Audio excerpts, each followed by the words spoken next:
ጥንታዊ የኢትዮጵያ የወንጌል መጽሐፍ።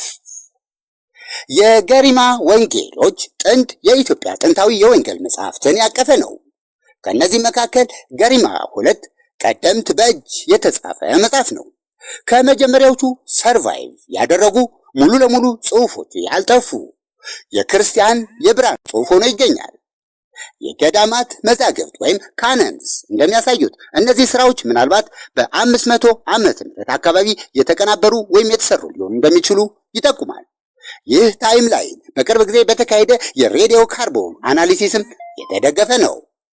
ከገሪማ 2 ናሙናዎች ከ390 እስከ 570 ዓመተ ምህረት ባለው ጊዜ ውስጥ እንደተጻፉ ይጠቁማል። የገሪማ 1 ናሙናዎች ግን ከ530 እስከ 660 ዓመተ ምህረት የሚደርስ የጊዜ ርዝማኔ ነው የሚያመለክቱት። እነዚህ 2 የእጅ ጽሑፎች በአንድ ላይ የኢትዮጵያን የወንጌል አተረጓጎም በማረጋገጥ ረገድ ትልቅ ቦታ ይዘው ይገኛሉ። እንደ ሮካስ ዘርማን እና ማይክል ጂ ዌክስለር ባሉ ምሁራን የተከናወኑ ወሳኝ ጽሑፎችን ለማዘጋጀት እንደ መሰረታዊ ዋቢ ሆነው አገልግለዋል።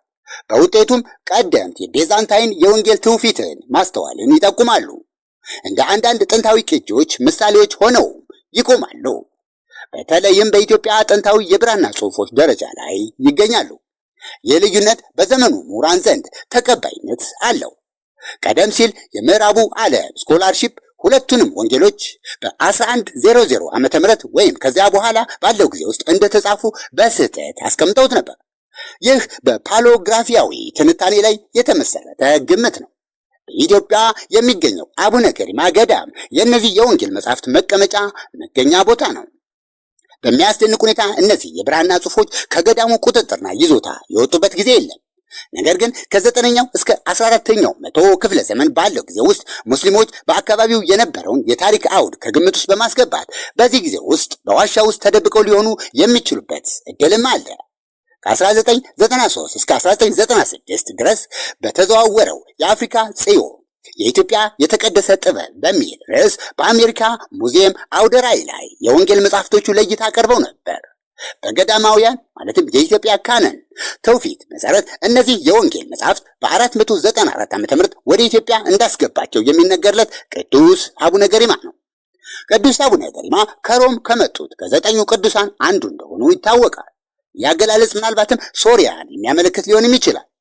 እነዚህ ቅዱሳን በ6ኛው መቶ ክፍለ ዘመን በጥንታዊቷ የኢትዮጵያ በአክሱም ግዛት ውስጥ የነበሩትን የገጠር ማህበረሰቦች ክርስትና እንዲቀበሉ ያደረጉ ናቸው። የገዳሙ መነኮሳት እነዚህን የወንጌል መጻሕፍት እንደ ተራ ታሪካዊ ቅርሶችና እንደ ቅዱስ አቡነ ገሪማ የተከበሩ ንዋየ ቅድሳት አድርገው ይቆጥሯቸዋል።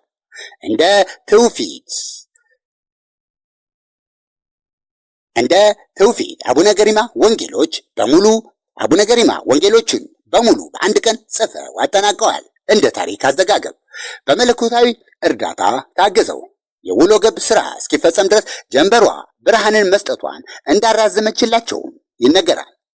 የራዲዮ ካርቦን ሙከራዎች ከገሪማ 2 እስከ 6ኛው ክፍለ ዘመን ድረስ ያለውን የታሪክ ሮማንቲካዊ ግንኙነት የሚደግፉ ቢሆንም የቅርብ ጊዜ ምርምሮች እንደሚጠቁሙት ግን የታሪክ ከበርካታ ባህላዊ የአፈታሪክና የትረካ ገጽታዎች ጋር ይቃረናል። የቀረቡት ሐሳቦች ለገሪማ ወንጌል ጽሑፋዊ መሰረት ከሲሪያክ ማለትም ሶሪያዊነት ይልቅ ግሪካዊነት እንደሆነ የእይታና የቅዱሳት መጻሕፍት ክፍሎች ከሶሪያ ምንጮች ይልቅ በግብፅ ውስጥ መነሳታቸውን እንደሚያመለክቱና በገሪማ ወንጌሎች ላይ የሚታየውን የወንጌል ትርጉም ከ9ኙ ቅዱሳት ጋር ከተገናኘው መደበኛ የጊዜ ሰሌዳ በፊት እንደነበረ ይጠቁማል። በተጨማሪም በ9ኙ ቅዱሳን የሶሪያ አመጣጥ ላይ ቀደም ሲል የነበረውን እምነት አሁን ባለው ስኮላሪቲ ምክንያት ተወግዷል። የእጅ ጽሑፍ መገለጫ የገሪማ ወንጌል 2 ልዩ የእጅ ጽሑፎችን ያቀፈ ሲሆን እነርሱም ገሪማ 1 እና ገሪማ 2 ናቸው።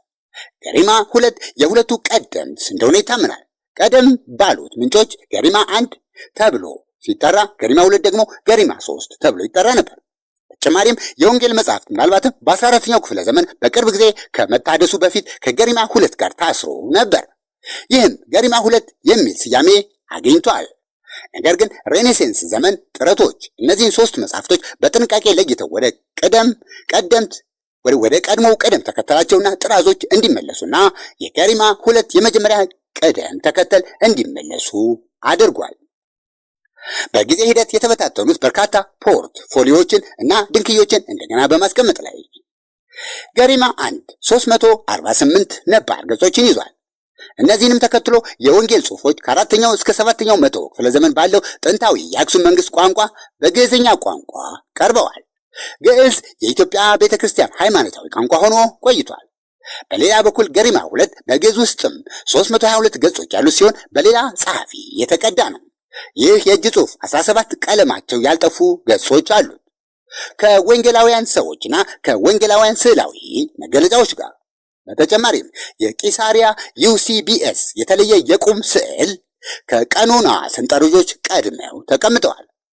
የማቴዎስ የሉቃስና የዮሐንስ ስዕሎች የፊት ገጽታን የሚጋሩ ሲሆን በትንሹም ቢሆን ለየት ያሉ ናቸው።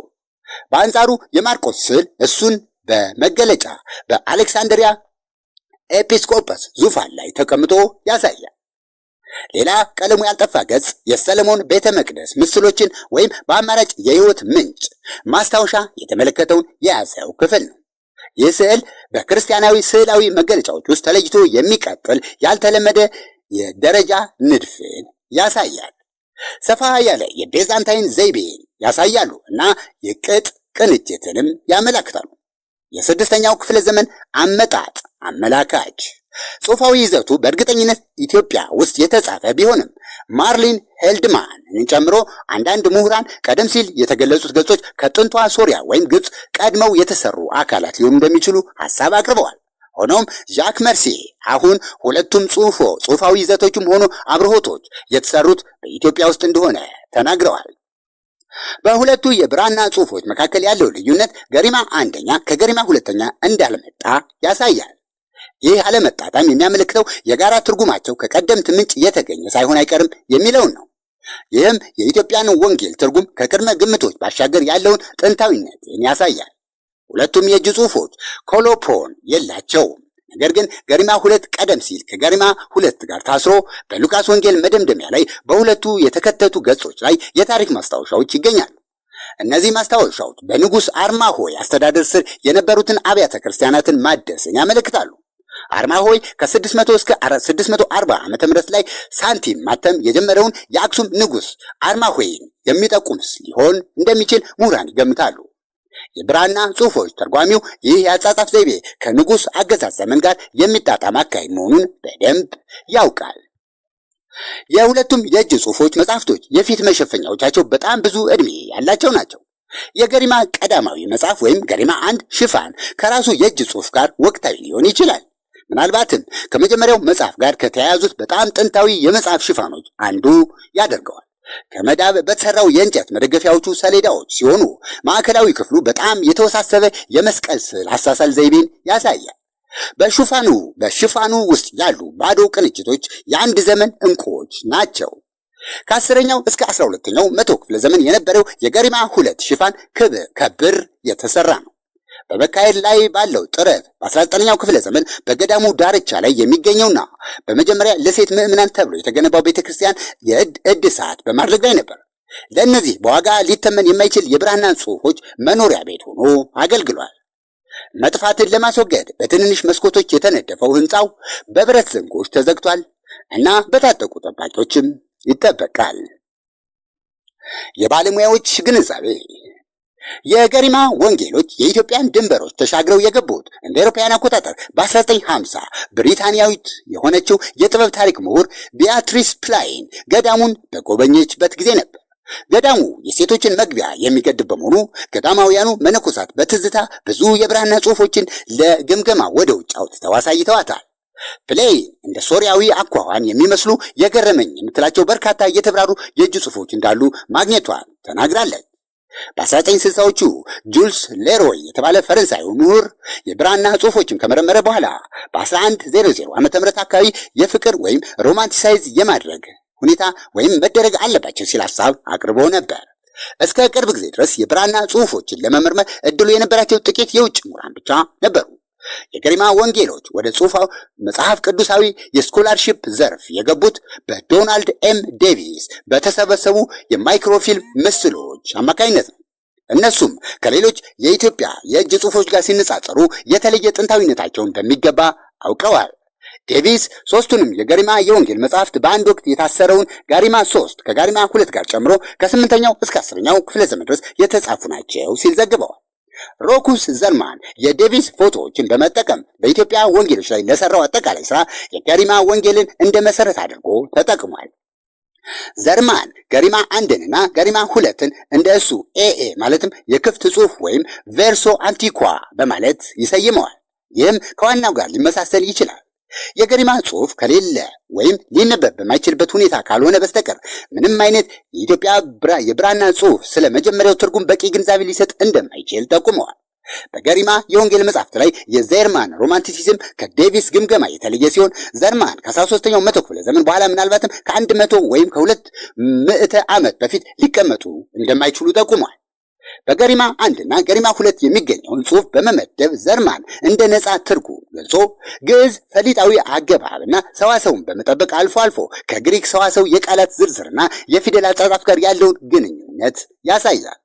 በኋላ የግዕዝ የብራና ጽሑፎች በ13ኛው መቶ ክፍለ ዘመን ከነበረው አጠቃላይ ክለሳ የመነጩ የግሪክን የቃላት ቅደም ተከተልና የቃላት አገባብ ትክክለኛ መገለጫዎችን ለማቅረብ በማቀድ ከግብፅ አረብኛ ቅጂዎች ጋር ይበልጥ በቅርበት ይጣጣማሉ ብሏል።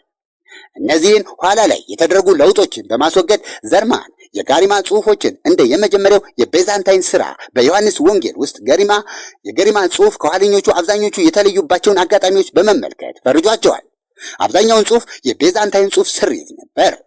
በገዳሙ ውስጥ የብራና ጽሑፎችን የመረመረው ዣክ ሜርሲየር የተባለ ፈረንሳያዊ በኢትዮጵያ የሥነ ጥበብ ዘርፍ ነው ታዋቂ የሆነ ሰው። ሁኔታቸው እያሽቆለቆለ በመምጣቱ መጽሐፍቱ ሲፈተሹ ፈራርሰዋል ወይም ዲተሪየት አድርገዋል። በ2000 ዓ.ም በኦክስፎርድ ዩኒቨርሲቲ የምርምር ላቦራቶሪ ለካርቦን ጥናት ወይም ክሮስ ኤግዛሚኔሽን የሚሆኑ 2 ትናንሽ የብራና ቁርጥራጮች እንዲያወጣ ተፈቅዶለታል።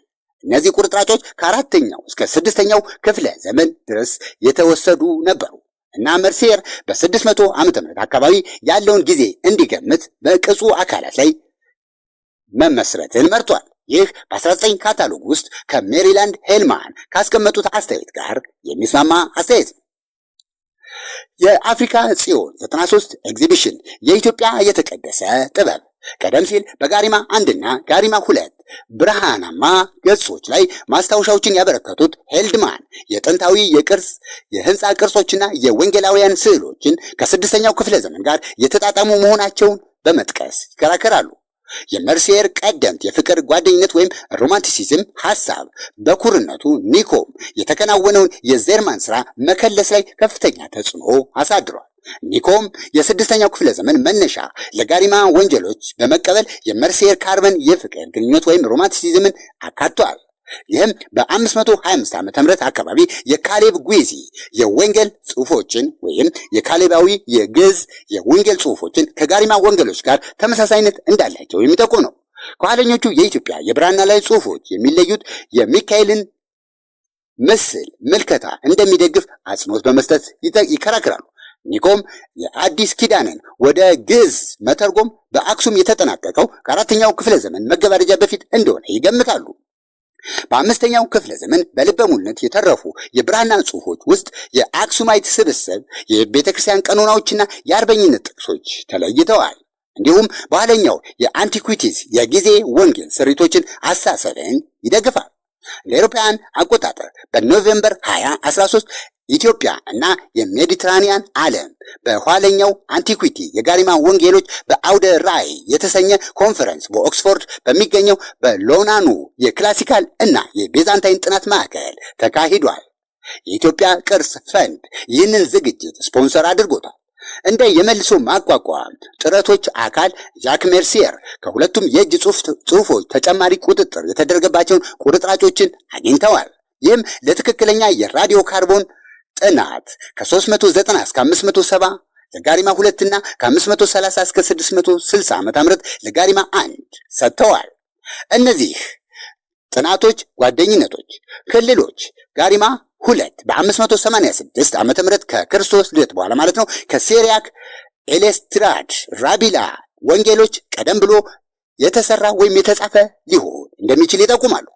በጉባኤው ላይ የቀረቡ ጽሑፎች የተለያዩ ርዕሰ ጉዳዮችን ያካቱ ሲሆን በጌዲቹ በወንጌል መጽሐፍት ውስጥ የሚገኙትን የታሪክ ማስታወሻዎችን የተተረጎመበት የስዕላዊ መገለጫና የፓሊዮግራፊካዊ ትንታኔዎችን